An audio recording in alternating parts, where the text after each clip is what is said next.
I'm Carol Cain, columnist at the Detroit Free Press, host of CBS Detroit's Michigan Matters. And it's again my honor to be with you to MC this morning.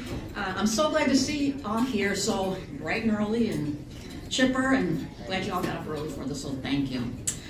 I also want to extend a hello to everybody watching via live stream right now, and good to have you with us.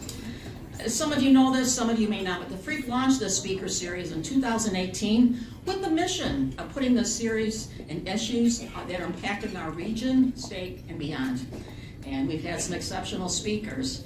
Bill Ford, Dan Gilbert, Jennifer Granholm, Detroit Lions President Rod Wood, Wayne County Executive Warren Evans, the list goes on.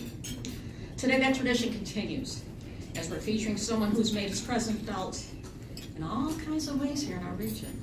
It's a distinct honor that Mike Duggan agreed to do this event and this conversation, so I know we're all looking forward to it. Mike was born in Detroit. It's part of his DNA. He's Detroit's 75th mayor and serving his third term. Been in that job over a decade. He's led a remarkable transformation of the city and built on his ability to help build partnerships that have helped with the bottom line. I could go on and on about his tenure, but crime rates dropped. Detroit's continued to attract major employers to its downtown. Population is growing. Mike also served as Wayne County prosecutor and as a deputy county executive of Wayne County. He also was CEO of Detroit Medical Center, leading projects like Ford Field, Comerica Park. But I think in 2018, amid Detroit's financial crisis, he won the mayoral race as a write-in candidate that can best be described in one word: historic. Not surprisingly, we're extremely grateful from mine and the Free Press perspectives that we reached out to those of you here in this room to inform you of this forum and instantly sold out. Your support is appreciated more than I can ever say, so thank you, thank you, thank you. I'd like to bring up Jim Schaefer, the executive editor of the Free Press and a Pulitzer Prize winning journalist, to say a few words. So, Jim?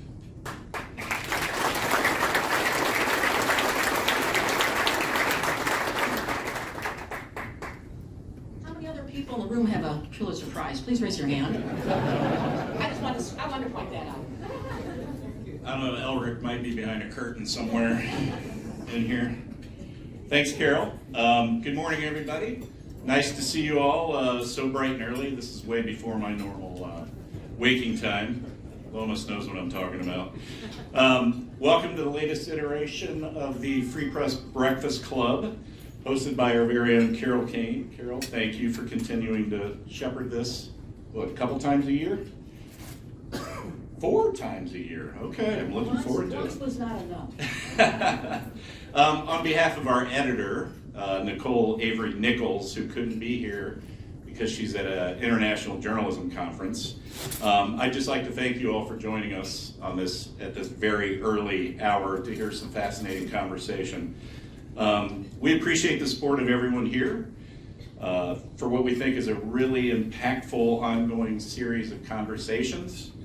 Real quick, I'd like to thank our sponsors. Please let's give them a round of applause after I read this exhaustive list. Not yet. Sorry, Chief. Our co-presenting sponsors, PNC Bank and Henry Ford Health. Diamond sponsors, PVS Chemicals, Visit Detroit. Gold sponsors, Detroit Auto Dealers Association. Downtown Detroit Partnership. Cure Auto Insurance, DTE. AAA of Michigan, Detroit Regional Chamber, Detroit Public Schools Community District Foundation, and our silver sponsors, Huntington Bank, MSU, Flagstar, Michigan Chamber of Commerce, Detroit Partnership, Oakland University, Hollywood Casino, Lawrence Tech, and some others, Delta Dental, I think these are table purchasers today, McLaren, HNTB, and B&R Consultants. Again, thank you to all of them for your support. I'm about to toss this back to Carol because I want to get to the conversation as soon as possible. But before I do, a quick word about our special guest today. Mike Duggan has been a newsworthy person around these parts for many years, as we all know. From deputy county executive to county prosecutor to the DMC and then the mayor's office. The Detroit Free Press has chronicled much of the man's life, way back even further than you all might imagine. You know, before Google, there were newspapers. Now, I went hunting for some of the first mentions of our esteemed guest and discovered an item on a boxer named Mike Duggan, who was a pugilist, who really gave the business to another fighter one night in Detroit. Made our sports pages, but that was 1911, way before this Mike Duggan. And that guy was from Toledo, so I'm pretty sure that's not this Mike Duggan. There was another Mike Duggan who escaped from, as we put it back then, an asylum in 1968. But that guy turned out to be from Eau Claire, Wisconsin, so not the right Mike Duggan. And then I found an article from February 16, 1976, regarding a state championship for Detroit Catholic Central High School. Not in football or some other sport, mind you, but in debate. The headline was, Catholic Central Debaters Win State Championship. Short article, but it went on to laud a young Mike Duggan. Because Catholic Central had won the Class A competition in what was called the Michigan Interscholastic Forensic Association Championship Debates. What a mouthful. Mike and his partner successfully debated the negative position on this topic. Do you remember your topic, sir? I'm about to read it to you. Resolved that the development and allocation of scarce world resources should be controlled by an international organization. Now, I'm not quite sure what the hell that means, but maybe he can explain it when he gets up here to the stage. But I think congratulations are in order, if I have the correct Mike Duggan, and I believe I do, state champion Mike Duggan. Now, another thing, the Free Press was a sponsor of this event, which was in 1976 in its 59th year. And the winners each got an engraved watch from the newspaper. So, I'll bet you didn't know that story about Mike Duggan, but I wonder if he still has that watch. Is it working? And I'm wondering if you can ask that question when he gets up here, Carol. And with that, I'm going to turn it back over to Carol. Thank you all for coming. Appreciate it.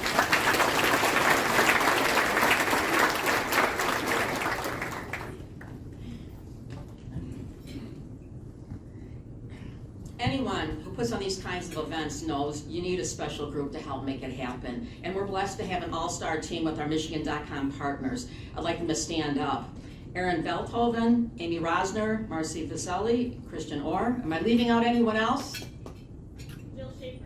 Okay, so I want to thank you guys so much for your hard work in putting on this event. And also, I want to congratulate Aaron, who was the director of the Detroit Marathon. It was just voted the #1 marathon in the country, #1 over New York, Boston, everything else.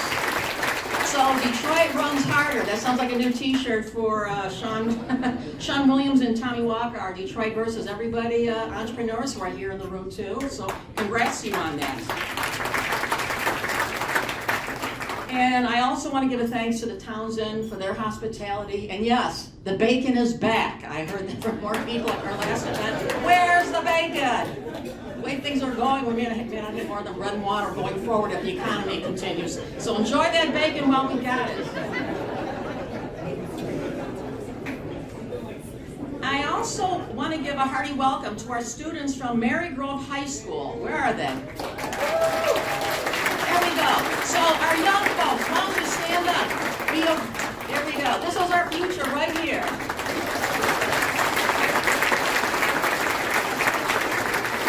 So the Mary Grove High School and the whole experience, the catalyst there, is an amazing story. Some of you in the room have been involved with that, more on that later, but I want to thank Detroit Public Schools Community District Foundation, good God, that's a long title, President CEO Carrie Mitchell for facilitating, bringing them in. Carrie, where are you? I know you're here somewhere too.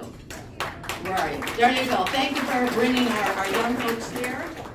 And now, without further ado, I'd like to bring up Mike Biggers, who is president of PNC Bank in Detroit, Southeast Michigan. He's our presenting sponsor. To say a few words, and those of you not Mike know he's put his pedal to the floor in impacting our community. They're among those very involved in Mary Grove, which turned that shuttered college campus into a catalyst for the neighborhood. Just one example. So Mike, Come on up.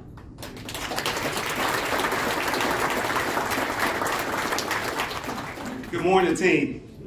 How's everyone? Good, good, good. Mr. Mayor, on behalf of PNC Bank, thank you for your epic work in our city. Thank you. I know you're a man of action. I like to consider myself a man of action as well. And I'm so happy you have Mary Grove here. Almost every board meeting I'm in, it's about Michigan being 30th, 35th, 40th in education, however you look at it. And you just get tired of it. You really do. I get it. You got to report it because it's data. But sometimes you just have to get in it. And that's what we decided to do with Mary Grove.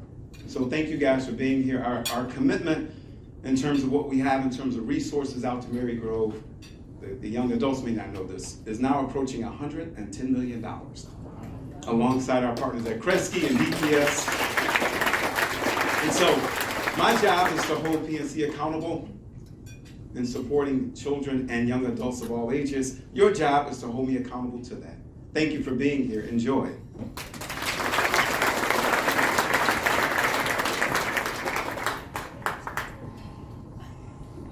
Henry Ford Health is our other presenting sponsor. Henry Ford Health has been an important part of our region and it's growing. Denise Brooks-Williams is Executive Vice President and Chief Operating Officer of Henry Ford Health, oversees its hospital and service operation as it grows its footprint in Detroit. Please put your hands together for Denise Brooks-Williams. Good morning, and thank you, Carol. Thank you for having us. Henry Ford Health is extremely happy to be a co-presenting sponsor with PNC. And I told Mike, I was like, you get up here and you do like 2 seconds. So I'm going to try to do it in 5 seconds. But seriously, we are super excited to be here because Mayor Mike Duggan is someone who is a tremendous partner to us. You all may have read that Henry Ford is on this adventurous journey of investing $3 billion in Detroit. That deserves a round of applause. And we're not, of course, doing that alone. The future of health really came to be with many people as I look out in this room that are imagining with us what it looks like to have a healthy region, to be able to be in an environment where we are also investing in young people and making sure that Detroit is a city which we are all over the map now because of our amazing mayor, where young people want to come and stay. So Henry Ford is extremely excited for what we're going to hear this morning in our continued partnership. So thank you.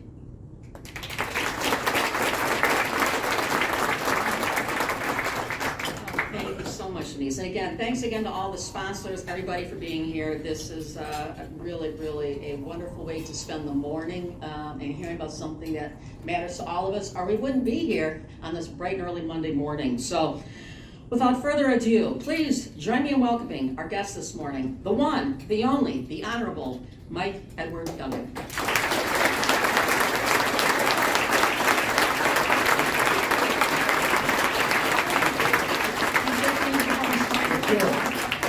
Because who knows how this will go? You never know, right?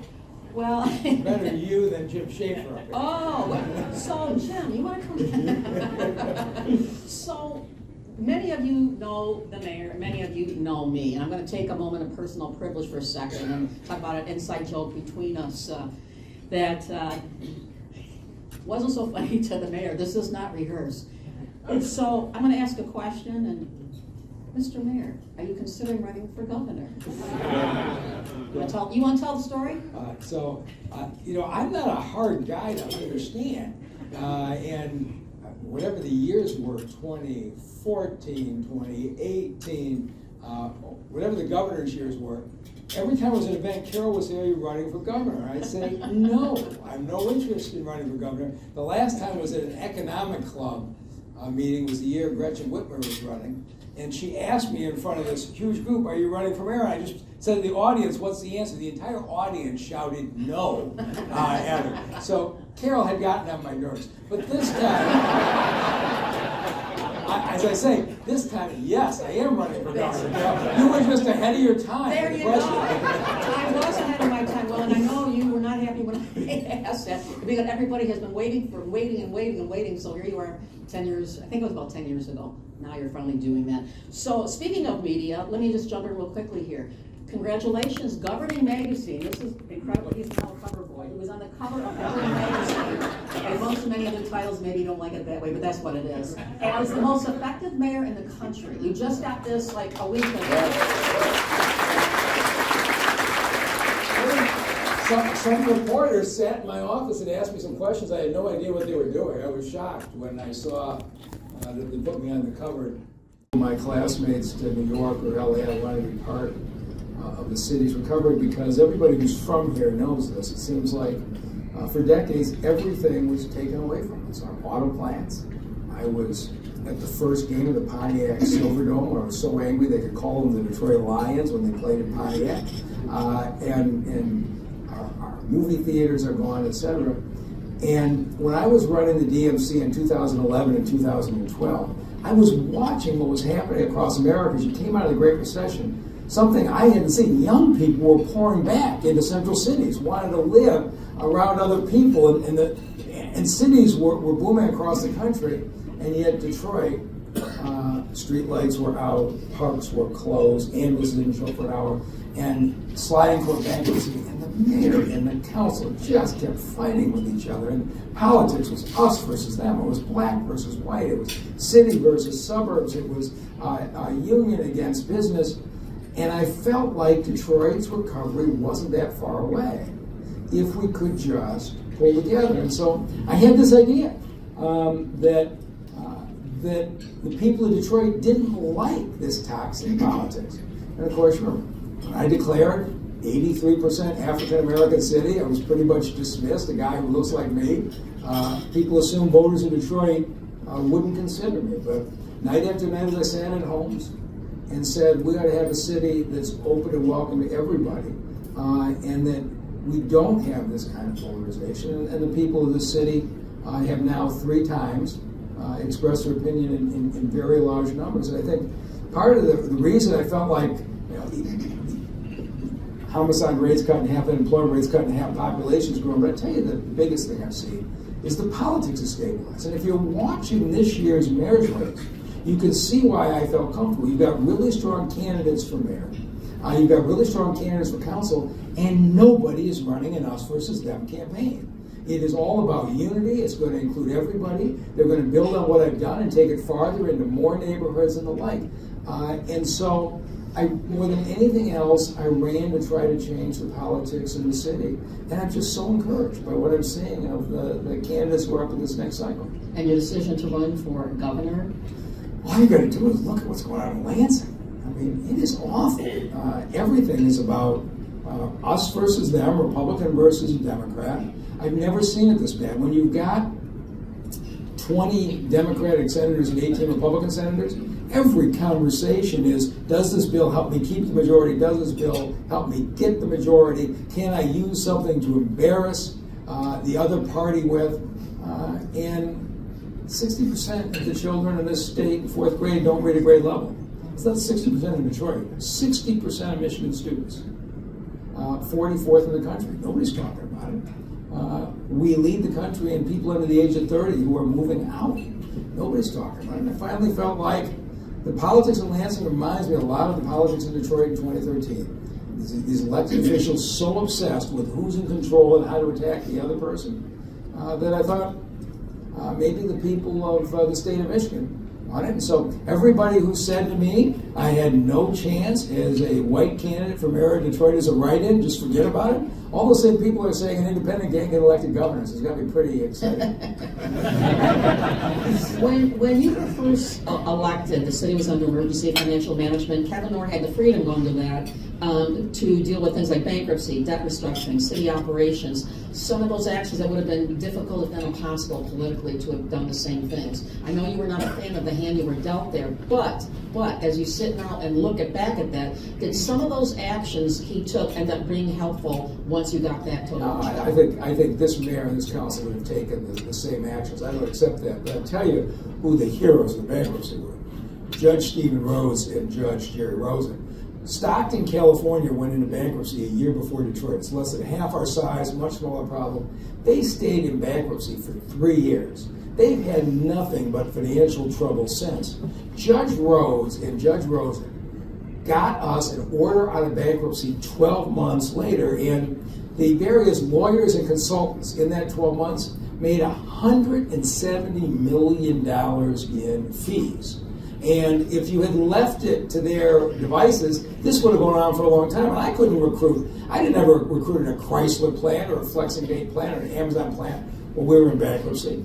But I will be always enormously grateful to the judges who got this done. But when I realized we were paying $500,000 to a law firm to review the bills of the other consultants, I said, this is out of control, and we owe an enormous debt to Judge Rose and Judge Rosen. One of the things in your recent announcement about not running for the job and running instead for as an independent for governor in 2026, in your recent State of the City speech, is you pointed to the workers and how not just people who are immediately here, but municipality, all workers. And you did the same thing about talking up city residents with employers who are coming in here as potential employees. What gave you so much confidence in the civil servants and the city residents who wanted jobs and just were needing an opportunity? What gave you, because it's not been the editorial that we've heard so often? So, of course, I spent 250 nights in living rooms and basements and backyards of the city. I knew exactly what folks wanted. And the most passionate people in the city were the block club leaders and the neighborhood association leaders. They love their community. They just wanted somebody to shut down the drug house next door, get the streetlights out, and they'd take over. And it was inspirational. And I tell you, Karen Whitsett has been in the news, but when I met her, I was invited to the Littlefield Block Club, and I went to their community meeting. And their block club president just beat the hell out of me. The alleys aren't cleaned up, and this isn't. I finally got mad at her. I'd never met her before. And I said, what are you doing? And she said, come out Saturday and you'll see. And this was Karen Whitsett. And so I didn't believe her, but Saturday at 10, I drove over to Littlefield. The entire street was shut down. She had 40 volunteers up. They were sawing wood, boarding up abandoned houses themselves, cutting the grass themselves. This was the passion in the neighborhoods in Detroit. And believe me, from then on, I made darn sure that the city of Detroit supported them. And I can take you neighborhood by neighborhood through this city. The neighborhoods that have come back the fastest are not necessarily the wealthiest neighborhoods. They're the neighborhoods with the strongest block clubs. This city is coming back because the people who stayed were passionate about bringing it back, and they just needed a little bit of help from city government, and now they're getting it. Amongst the many accomplishments during your career, the revival of the downtown area, obviously, as mayor, which has been a big thing. Folks may not remember, but you were deputy county executive at the time that Ford Field was built, in Comerica Park, many other things here. I'm just curious, as you look back at these things, where does the revival of the downtown rank on your list of Mike Duggan's things that you're maybe most proud of? Or I think what has happened, particularly along the riverfront, and it started with Matt Cullen and the Riverfront Conservancy, and now it's broadened far beyond. We were the #1 riverwalk in America. That's fine. We are becoming the #1 riverfront in America with all of the new parks that are being built. And the city of Detroit never had a unifying place where people of all races would go. You look at the restaurants, the music, the churches. We have always been a segregated community. You go down to the Detroit riverfront on a weekend and you see what we've got. And this is the important thing. The young people that we have to attract, every city has to attract, they want destinations where they want to spend their time, they want to live. And we've created that. And I think about how we got there. I was at DMC around 2010 or so. And Dan Gilbert called me and said, I want you to come to this meeting I'm doing on placemaking. I'd never heard the term before. I said, Dan, what's placemaking? He says, we have to attract the young people of the future. You've got to really think through your area and plan it out. I got this idea for Campus Martius. And I'm listening. I said, Dan, why should the city government be doing that? And Dan's like, yeah, really? And so I went to the first placemaking meeting. And we have been so fortunate that people think about Dan Gilbert and the buildings, but the leadership we have had in this city, in DTE building out spectacular Beacon Park, Campus Martius, all the corporations who donated to the riverfront, what the Illiches are now doing on the entertainment district, what Arn Tellem did, bringing the Pistons back at all those concerts. All of these people have created a city where folks want to live, want to work, want to visit. But I worked in Detroit from my first day in law school, my first summer job, and at 5:30 at night, the place was empty. People drove in at 8 in the morning, drove out at 5:30 at night. Now there's bigger crowds on the street on Saturdays and Sundays than there are at noon on a Tuesday. And that's really the future of the city. We should be not just a place where people are driving to work. We should be people's homes. You referenced a little bit about this, but when it comes to making a comeback with the corporate community, believing in its leadership, talk about folks like Bill Ford, the Ford family, the Nicholsons, who are out there as well, the Roger Penske's and Dan and Jennifer Gilbert. I mean, there's, and the companies, the Henry Fords and others who, the Henry Ford Healths, which are doing so many different things. What have they meant to the city's turnaround? So I don't think a lot of people realize how long the business community has been fighting along with the block clubbers. But in 2006, Detroit got the Super Bowl. It was a part of the deal for building Ford Field was that the NFL committed it. The city was not ready to host a Super Bowl. But Mayor Kilpatrick had the good sense to call Roger Penske. Roger put together this committee I was a part of, but he was the force behind it. It was amazing to watch. He was around with his trucks cleaning up the city, painting these billboards, and he didn't have any gain for himself. And out of that, he created the Downtown Detroit Partnership that's led to the beautification today. Then about 4 years later, Mayor Bing had to go to him because the city was down to 8 ambulances, was missing police cars. They raised millions of dollars in private donations to buy the ambulances and the police cars for the city of Detroit. What Jim Nicholson did, 20 years ago, I was driving the neighborhoods of the east side with that employment base they have at PBS Chemicals. He was the last person that stayed in that neighborhood, and now that east side corridor along Harper is coming back. I can go person by person. Of course, Bill Ford, young Bill and I put together the deal to bring Ford Field back from Pontiac, and now a couple of years later put together a deal to redo the train station. You think of the decades of the Ford family's commitment, it's probably been more than decades, to this city. All of those folks have stayed committed. And this is the thing that I always look at. I can go to a neighborhood and see the third generation family that's there, that's leading the revival of that neighborhood, and then I can go downtown and see some of the biggest corporate successes in America who love this city so much they're putting their time and their resources in Detroit. Together, it's really been everybody that has brought the city back. Something else that doesn't get as much attention, but is very paramount, of course, too. You're a former hospital CEO. You have an appreciation, obviously, for major healthcare systems, the impact on a community, what they can be. Folks like Phil Incarnati and McLaren, working with Wayne State and Grand Rapids-based Banff Health is opening their second cancer treatment center in Michigan at Dan Gilbert's old jail site. And then you had Henry Ford Health, obviously, aided by Dan Gilbert and his wife's and memory of their son. Huge donation help with that $3 billion investment here. I think you could say that it's medical tourism coming to life here. Talk about how your prior experience as CEO of a healthcare system helped you to understand how much healthcare could be an economic development driver.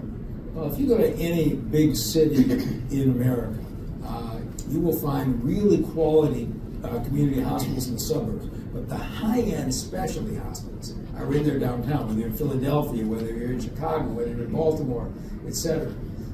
For 20 years in the city of Detroit, every hospital made a decision, moved out. Those who've been around remember Sinai Hospital, or remember Samaritan Hospital, Doctors Hospital, Northwest, Mount Carmel. You go right down the list. Two hospital systems did not move out of the city. It was DMC and Henry Ford. And when I was there, DMC put $850 million in to rebuild it. And now what Henry Ford is doing is absolutely spectacular. But healthcare is a huge part of the economy of this country and this state. And the city of Detroit was being hurt badly economically by the departure. But now I make it a point to swing by Grand Boulevard and look at those cranes in the air. What Henry Ford's doing, what the Pistons are doing, what Michigan State's doing with this $300 million. Michigan State's building a $300 million research center building. It gets almost no attention because it's being dwarfed keep getting involved. You are a huge sports fan, as everybody knows, but you have, unlike all of us, the ability to put the city on the world stage when it comes to attracting major events. We have the RMC, the NFL Draft last year, the Grand Prix returned to the streets of downtown Detroit, and your closing act, when it was announced that 2027, the Final Four will be downtown. How important, I know that Visit Detroit has had a hand in that as well, but how important are these events to changing the city's image? They're important if you pull it off well. You know, and you've had some national issues in things that have harmed cities, and you know, a couple of idiots with guns can spoil your national reputation on the wrong day. The amount of effort it takes to make sure that didn't happen, but you know, we made a big bet with the NFL draft, and I've talked about this before. I was at Kansas City. I was at Las Vegas, and they held their draft in a huge park way away from their downtown where it could be self-contained, and everybody came in and out of the gate and had almost no benefit at all in the main city. We were so confident in our police department and our corporate partners that we just did it in the streets of downtown.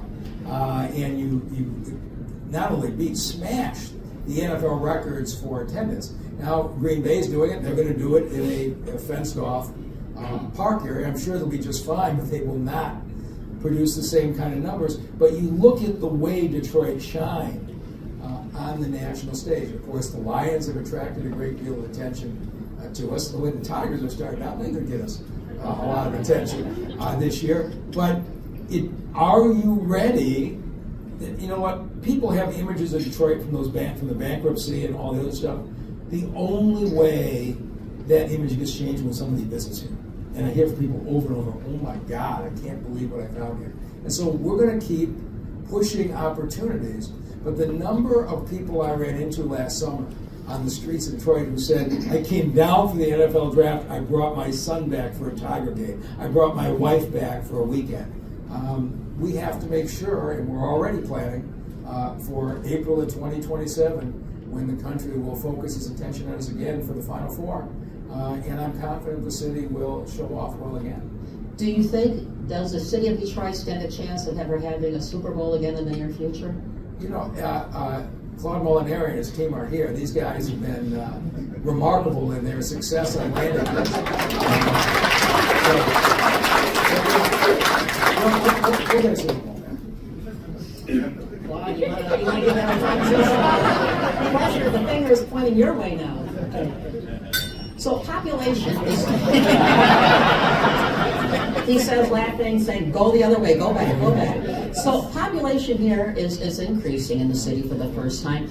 Crime is down, but some neighborhoods still have problems and lots of work to be done there. What's going to be the next mayor of Detroit's biggest challenge?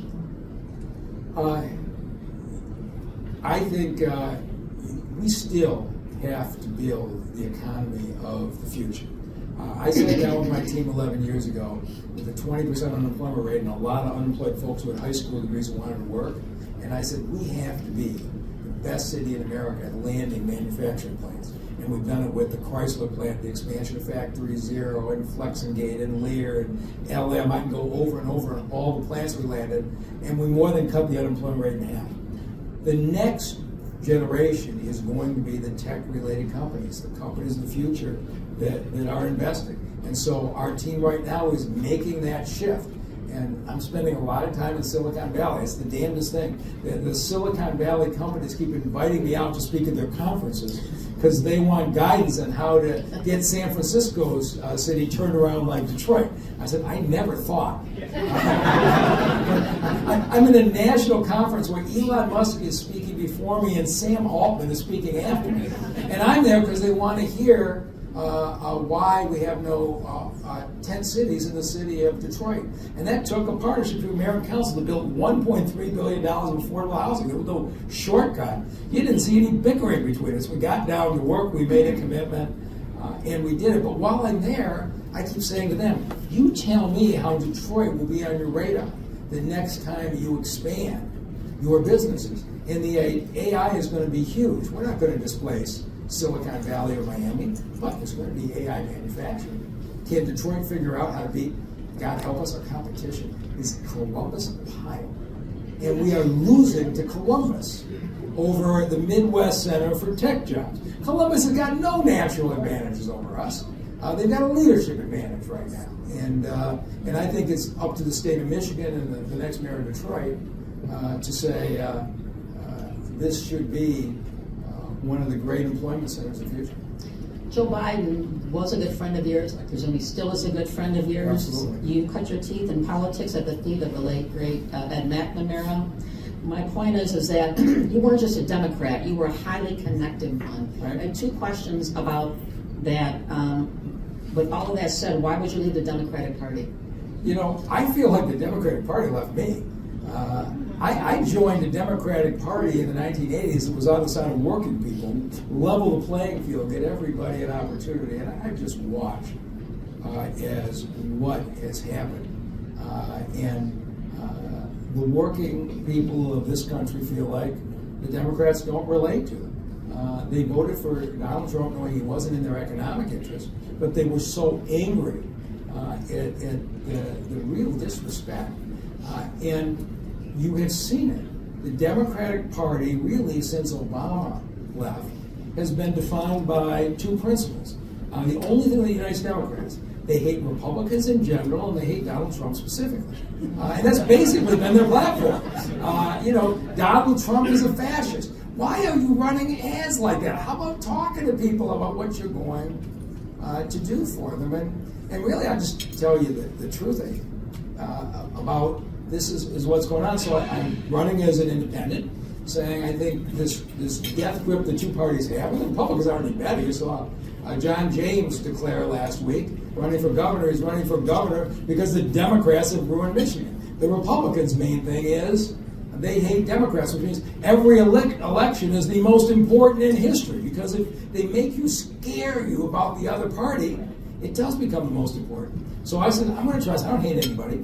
I just want the kids reading. And so, let me tell you what I think the Democratic Party. Here's what they did. The Democratic Governors Association, which funds the candidates, immediately announces in Washington they've got a $3 million ad campaign that they're raising the money to smear me right now.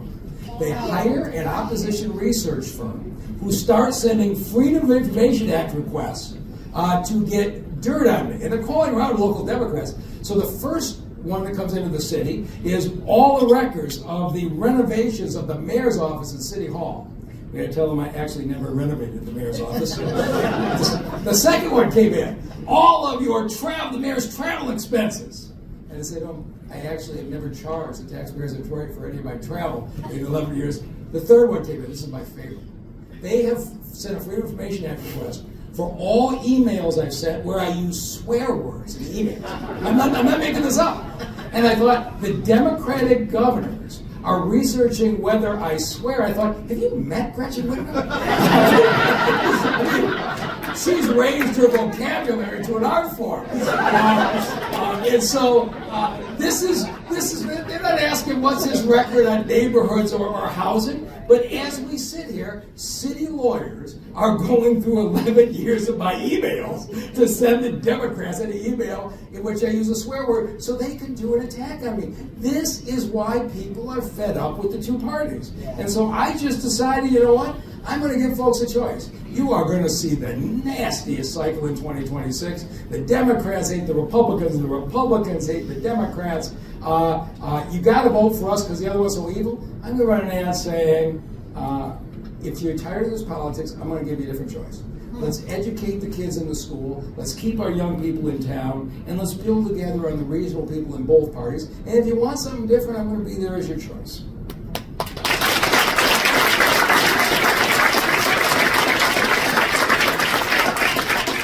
So, do you swear a lot in your emails? I won't say I'm perfect, but I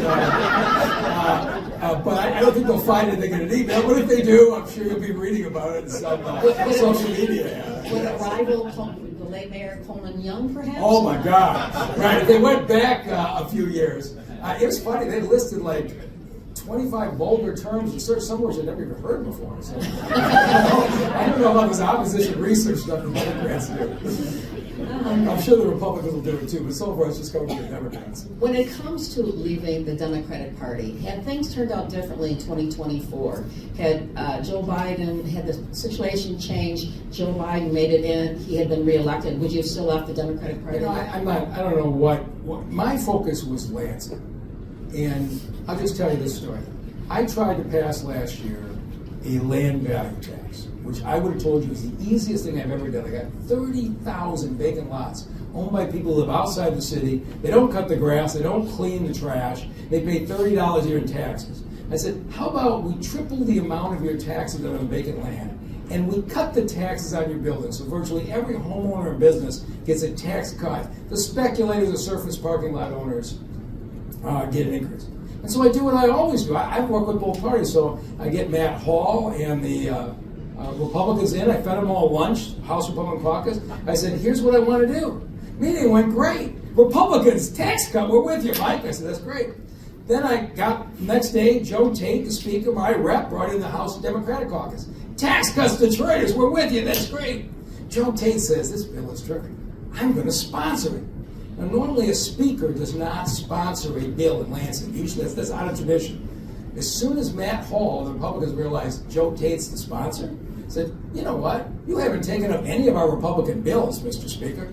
We're not going to support your bill unless you take up 2 of our Republican bills. And I went to Matt Hall, he's not a bad guy. I said, okay, you can vote no, but I want your caucus there with me. He said, oh no. No Republicans will vote for this bill if Joe Tate won't take up unrelated Republican bills. So I go to Tate. He says, no problem, we got the majority. Joe Tate and I go into the Democratic caucus. I've never seen anything like it.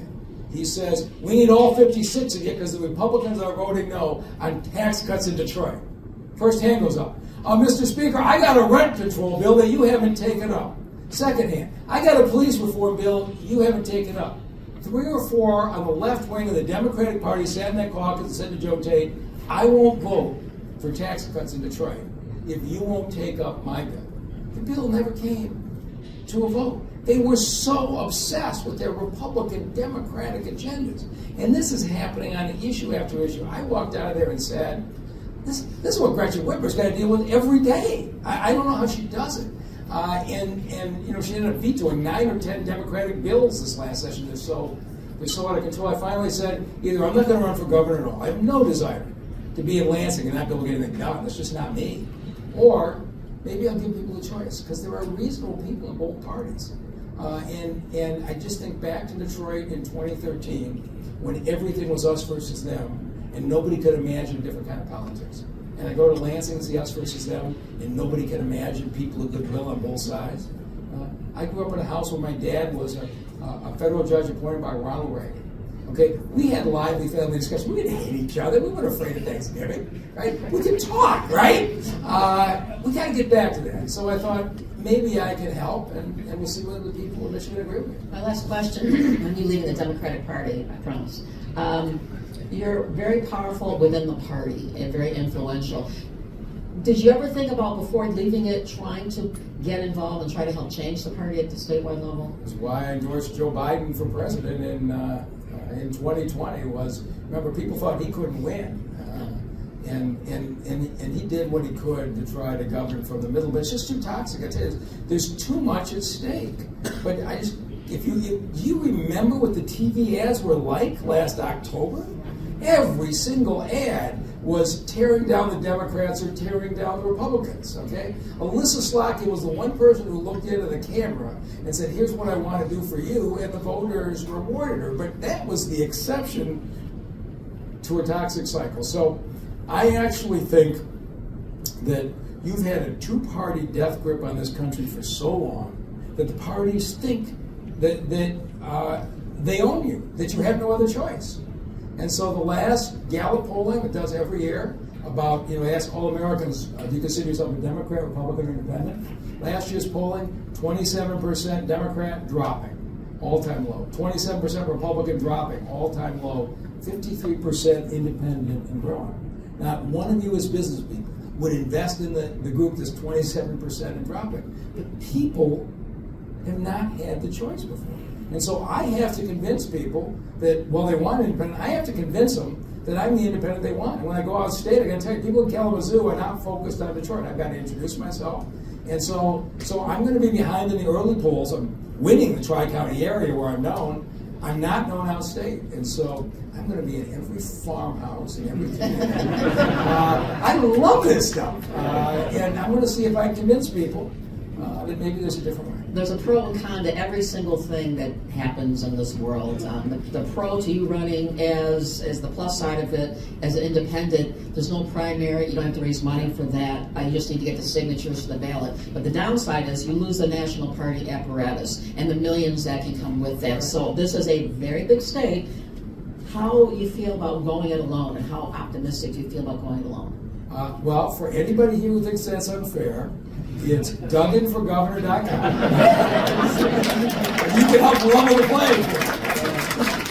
So I tell my friends, I think I'm going to be with John James, and I said that's fine. If you're with John James, you have to donate twice. You got to donate an expensive primary, and you have to donate an expensive general. If you're with me, you only donate once. I'm going to spend the next 20 months talking about bringing the state together, and I'm not going through a bloody expensive primary for 13,000 signatures. I'm on the ballot in November, so there's no question about it. I'm at a financial disadvantage. The national Republican and Democratic money, they're already zeroing in on me. It's going to be there. And the question is, are people in the state of Michigan going to care enough to try to offset that with donations? And so far, people have been extremely generous. All of us have 1,440 minutes a day available to us. That's the bottom line of everything. This is a huge, huge state, 2 peninsulas. You've praised City Council being great partners with you through all of this. We have 2 members here with us, Coleman Young and President Mary Sheffield, who's running for your job, in fact, and I think I saw Santel Jenkins, former City Councilwoman, who's also running for your job.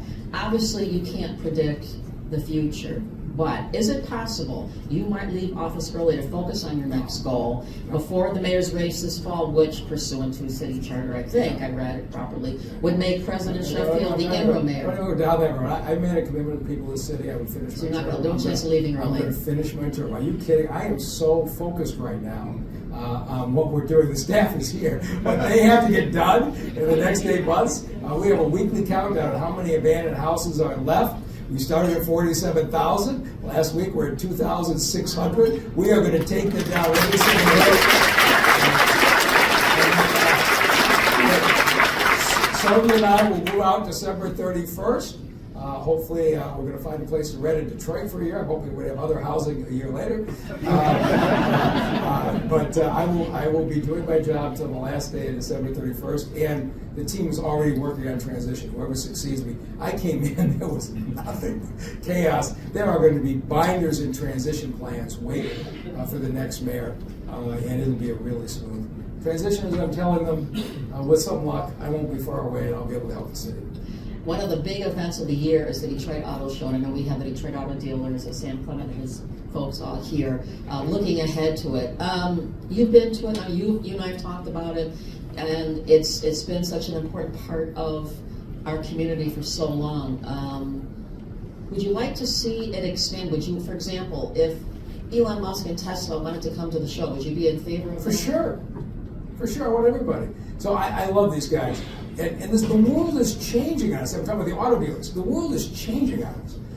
And the auto show was fabulous. The only time you could get 2,000 international press in one place was at an auto show, and they did their reveals. Well, now you've got extraordinarily expensive social media rollouts in every new model. What anchored the auto show is gone by technology. You can sit around and whine about it, or you can adjust. And what the auto dealers did this last year, and I think they're cracking the code, is making it more experiential.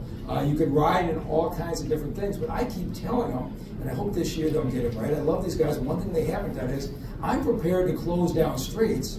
And if you've been to San Francisco with Waymo, where you can get in a car today that's driverless, just like Uber and Lyft, it'll take you somewhere, I think we ought to be closing down streets and demonstrating the driverless training on the streets of Detroit. I want to make it even more experiential. But I think the auto dealers are doing a great job. I think the direction they're going is the right direction. It is never going to be the entire world comes here with cameras for auto reveals again. Doesn't mean it can't be a great show. And I think they did a great job this year. This morning, walking through the room here, and a couple people stopped me knowing we'd be talking and asked me to ask you this question. So I'm asking you on behalf of several people who I won't mention. We have a new person in the White House. Their policies and executive orders have been interesting, to say the least. The question that they want to know is, how are you going to work with the administration, making sure the policies don't negatively impact the city and all the great things going on here? Well, you know, I already lived through one Trump administration, and we had no issues. In 4 years, I stayed off the president's radar. I didn't gratuitously tweet attacks at him, so he didn't pay any attention to me. And the federal funding flowed. Ben Carson was the HUD director. I had him and his wife Candy to the house for dinner. He was from Detroit originally. We got money flowing for lead removal and the like. And you know, I would say one thing. Gretchen Whitmer deserves enormous credit for what she's trying to do. She's getting embarrassed right now. Why? Because you had 150,000 people lose their power in an ice storm up north with poles down, and she wants federal help. You got 100,000 people in the defense industry sitting out of Macomb County and Selfridge, and they need a new mission there, or Selfridge is going to close. She makes a decision. Some governors in this country, we got another big governor who's saying the Trump administration are a bunch of Nazi sympathizers. That's one way Democrats can go. Gretchen Whitmer says, I know there's huge political risk trying to deal with this president, but I'm going to do it because I'm trying to help the people of Michigan. And she gets beat up for it. Now, Trump is a stage master. He did embarrass her. I don't think anybody ought to lose sight of the fact she was there to try to help the people of Michigan. And I'm not going out of the way.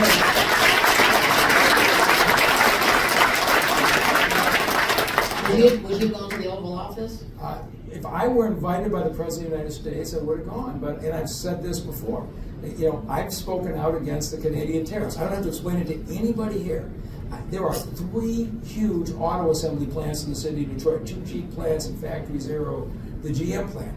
These companies try to locate their supplier base within 50 miles. They have always treated Windsor as within that 50-mile base. The idea that you're charging 25% tariffs back and forth when the car is assembled in Michigan is going to do enormous damage. I've spoken out against it. The governor's spoken out against it. On the other hand, there's a number of areas where tariffs could be beneficial to the auto industry and manufacturing. If we had a predictable, good plan, it could work. The governor's advocated for that.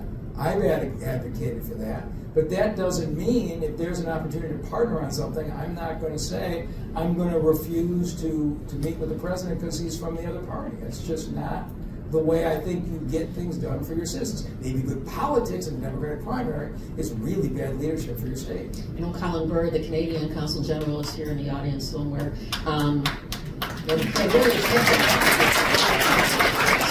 So, how concerned are you with this whimsical on again, off again? Well, maybe we're going to do a tariff, maybe we're cutting it back here. How concerned are you about what's taking place in terms of its economic impact on the metro region? So we went from having no auto plants in this city in 20 years to basically citing 10 in the last 10 years. The way we did it was we became predictable. We could pitch every single supplier. Here's your site. Here's how fast City Council is going to approve it. Here's how fast we're going to move the permits. Here's what we expect you to do to give preference to hiring Detroiters. If you do those things, you're welcome. If you don't do those things, go pick another community. We've had this benefit because the mayor and the council have been predictable in the way they have treated these investors. What business wants nationally is predictability.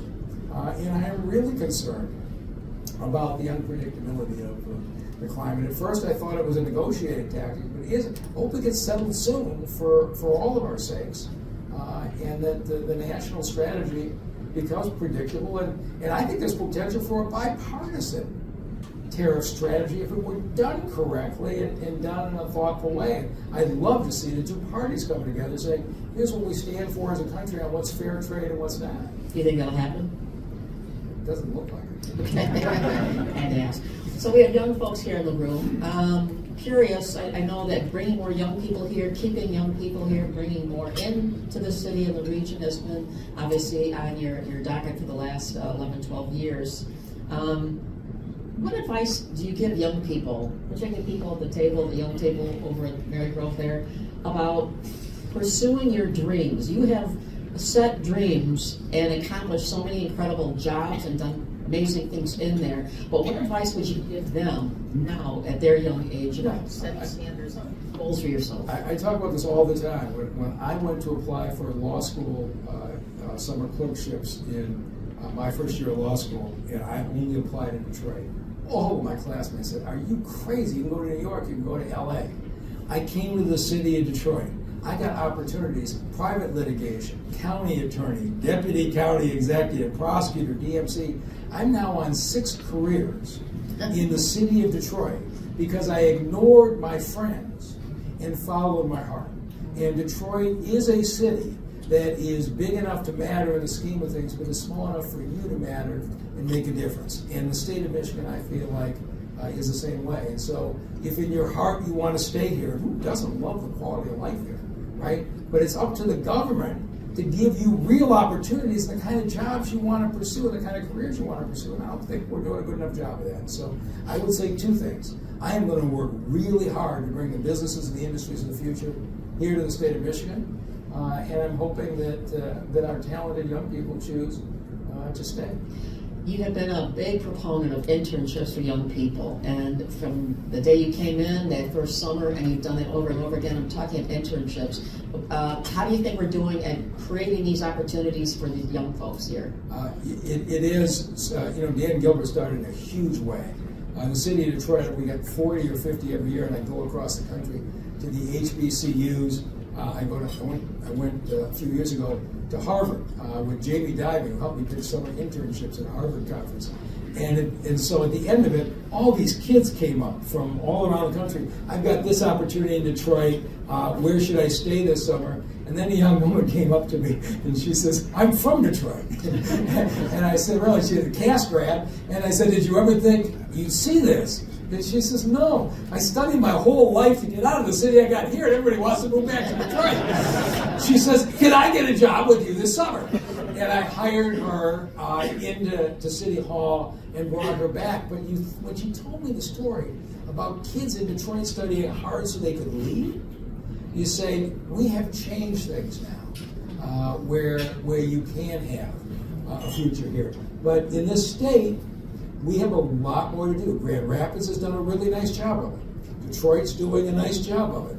But we need to create these kinds of opportunities across the state, and I think we can do it. It is just not right to say to people in rural areas, go to college and move to a city, which is unfortunately what the Democratic Party has said for far too long. We need to create opportunities in these communities, and this is what I'm learning as I sit in these towns.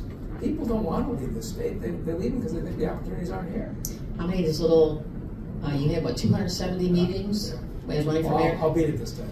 Okay, you'll be more around the state here. So when you stop and you look at the city, everything taking place right now, when you look down the road, what do you hope will say about it 10 years from now? You know,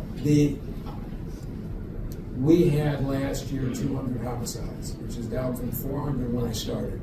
But that's still 200 of my constituents who got killed. And that to me is heartbreaking. Boston, same size population as Detroit, had 28 last year. But Boston did it with a 20-year strategy of combining good police enforcement, good support from the feds, and violence prevention in the communities. All of the things that we are doing now. If the future administrations continue in this direction, you got Chief Todd Bedison here, you'd be out of your mind if the next mayor doesn't keep Todd Bedison as the police chief.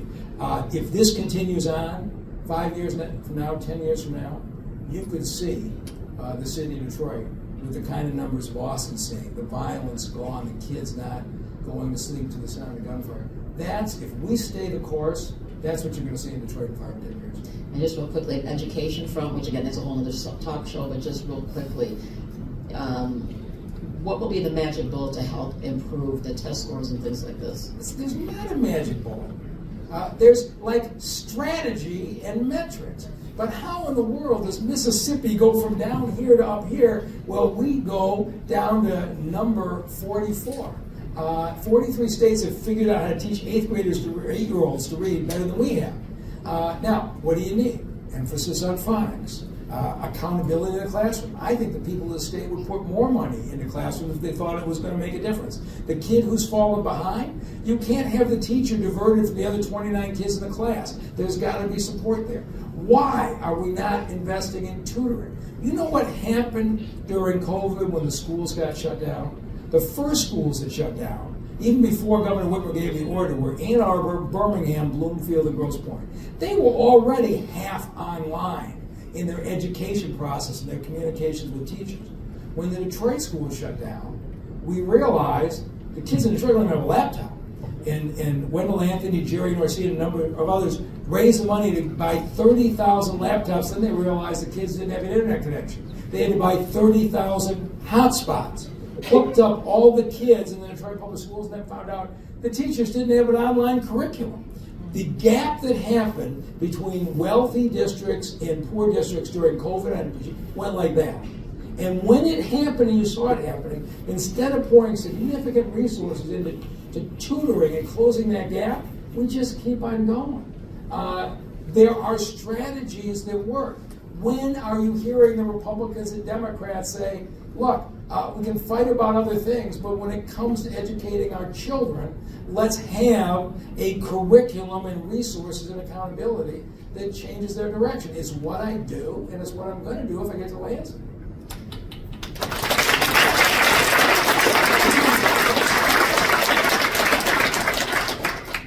I did not realize you were a champion debater in high school. That's rather amazing. That's great. But let me ask you to put your writing cap on here a second. If you had to write the headline on the Mike Duggan story in your life, what would that headline be? Never thought about it.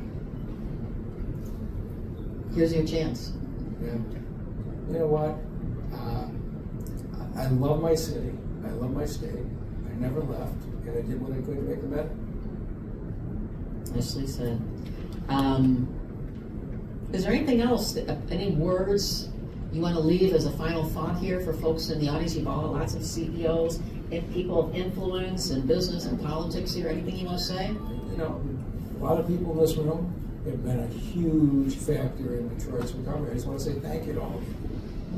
Yeah. Nicely said. Thank you, Mayor Duggan, candidate for governor for the great state of Michigan, for taking time, sharing some interesting insights into things going on here.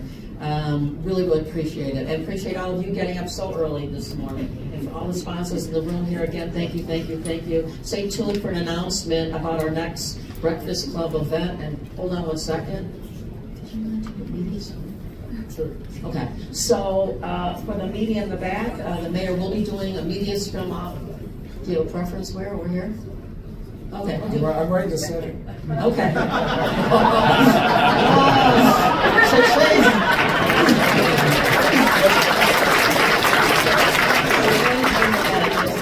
Okay. So they'll be somewhere up here. Somewhere up here. The roving mayor will be having a media scrum for the media in the room if they have a few questions. So thank you again. Safe travels. Everyone have a great Monday, a great week, and thank you again.